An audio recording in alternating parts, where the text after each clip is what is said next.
To a halin yanzu ina tare da wanda za ku so ku ji sunanta daga bakinta.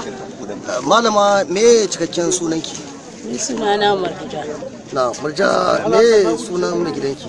Sunan Shafi Sala. Kina sana'a ne? Ina sana'a abinci nake yi. Na to gashi gidanku ya cika da mutane dam.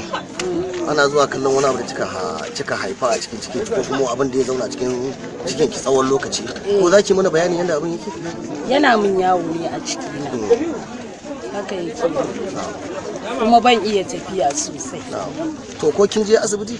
Na je asibiti. Sun ce ba komai ruwa ne. Tsawon wani lokaci kika zauna da wannan abu a cikin cikin ki? Ni tun da na haifi wannan yarinya shekara 2. Wannan yarinya. Me ya suna yarinya? Na. To daga nan sai aka ce me? Shi kenan ta ce in ban ma Allah ya saka mana. Kin ce kina zuwa asibiti, wani asibiti ke zuwa? Dr. Umar nake zuwa. Akalla kin yi hoto kai so nawa? Na yi so biyu. Me hoton yake nunawa? Zai nuna mai ba komai ruwa ne. Na'am.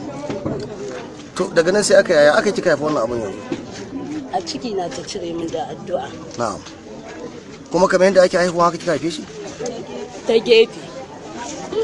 Ku bayani jadi abin nan kusan jama'a da yawa suna zuwa kallon abin, kuma mutane da dama daga kowa da matan daga anguwan sun zo sun cika anguwan, kuma tudun wada ne da ke Zaria layin lemo na ne wannan al'amari ya faru.